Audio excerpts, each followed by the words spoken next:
on my own terms. Everybody dies. It's a fact of life. We've got to make the most of the days that we're given. I, for one, live life to the fullest. I love making my friends and family laugh. I should have been a comedian, but audiences make me nervous.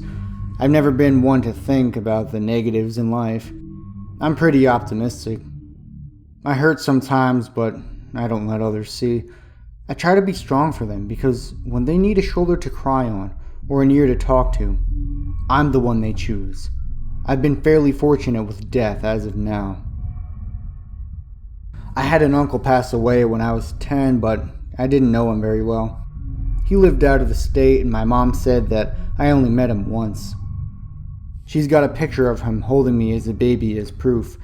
I still have both sets of my grandparents, and all my parents and aunts and uncles. We don't have any history of illnesses in our family. Death just never really seemed interested with us. I feel it necessary to let you know that I took a year off of school last year. A high school friend of mine was diagnosed with lymphoma, and he had a hell of a time fighting it. I would spend days in the hospital room trying to cheer him up. I couldn't have a job or be in school because spending time with him was far too time-consuming. I watched him slowly transform from a big, stocky football star to a 90-pound sack of bones. It was hard as hell to watch. His parents would come in and cry with me.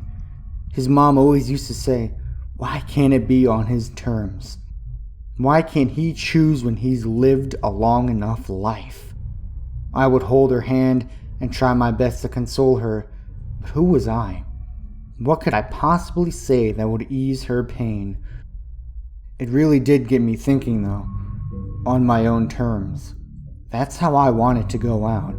I didn't want some damn drunk driver killing me or have to suffer in a hospital bed for a year before I was too much of a lost cause to try to help. I didn't want my folks getting a phone call at 3 in the morning telling them that some thug had shot me during a robbery at a gas station. I was not going to put my parents through that. A parent should never have to see their child die before them. I decided to devise a plan. I was going to end it all and let my family know exactly when it was going to happen. At first, they tried to talk me out of it, but when I gave them the details, they had a change of perspective. I planned fun activities with my nieces and nephews, and had lunches and dinners with my aunts, uncles, and grandparents. The big one I left for my parents. I took them on a 3-day cruise down to Mexico, and we drank and ate and sang. They had a blast. I wanted their last memories of me to be happy ones. I told them that I was going to put my plan into action on New Year's. They had been planning a big New Year's celebration at my aunt's house. She has a huge property with a guest house, so I knew the whole family would be there, and not in my way. I told them not to come looking for me, or to try and stop me from fulfilling my mission. They agreed. I must have looked at my clock 1,000 times that night. I was nervous as hell. I thought about backing out, but I had gone this far, and nothing was going to stop me now. I remembered what I told myself about being the one in charge, on my own terms. My family won't have to be put through the pain of watching me slowly die or having some scumbag kill me over $20. On my own terms. I took one final look at my watch and prepared myself. 11:58. Okay, I have less than 2 minutes to go. The anticipation was really too much to contain. I made sure my shirt was tucked in and that my shoelaces were neatly tied. I gave myself a look over in my rearview mirror. Okay, here we go. At the stroke of midnight, I busted down the door to my aunt's house and started shooting. Why we're born screaming. We all hold the secrets and the wisdom of generations. We just neglect to contain that information for more than a few minutes. We learn many things in our short or long time on this planet. We learn from mistakes as well as successes. We may have had more failures than successes, but we all gain valuable knowledge that we can use. We don't realize this, but we aren't dead for very long. We enter a testing phase in which we are deemed worthy of retaining this information or starting fresh. Welcome. A voice will be heard. You have the knowledge of the time we've allotted to you during your time on Earth. You'll look around confused, wondering if this is a dream or if you've entered the afterlife. You won't be able to tell if you're sitting or standing, if it's dark or if it's light, if you are old or young. You are just being. We have more knowledge to share with you. They will fill your mind with all the secrets of the universe. All the questions you've ever asked will be answered to the point where it seems that you were part of it. You will be enlightened like no other human has ever been enlightened.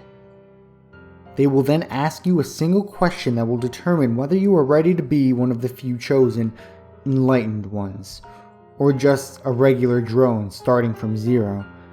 You will answer the question, and the beings will make their decision. If you answer the question correctly, you will be born in a sense of serenity and bliss. If you get the question wrong, well, I think you already know how you come into this world.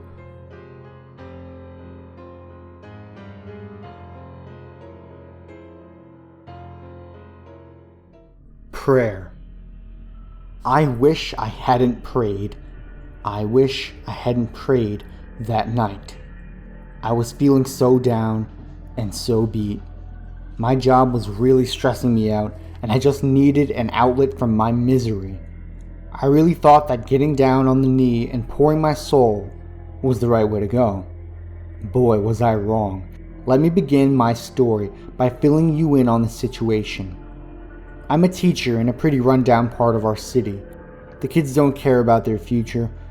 Most of them have already said that they plan on working construction or even fast food, and that they're pretty content with that.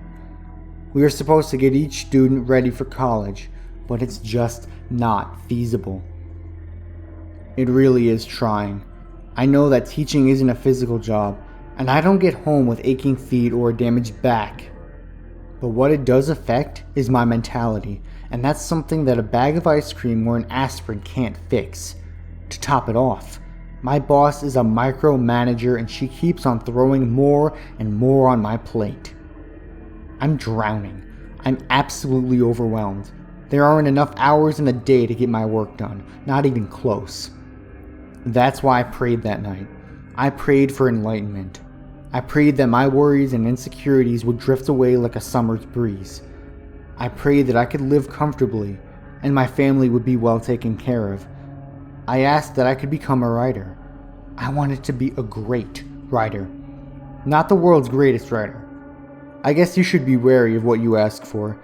I spent the better part of the next 10 years out of the classroom and writing short stories for magazines and television networks. I loved my work and had almost completely forgotten about my 15 years of lesson planning and parent-teacher conferences.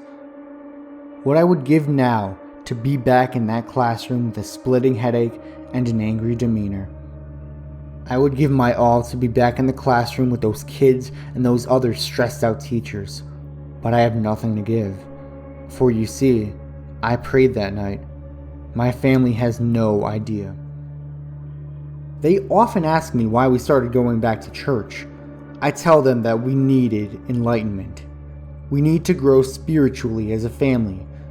What I don't tell them is that in a moment of weakness, I gave up the one thing that I can truly call my own. I hope that God sees me in His house and that He can take my soul back from the depths. I made the mistake of praying that night. I prayed to Baphomet.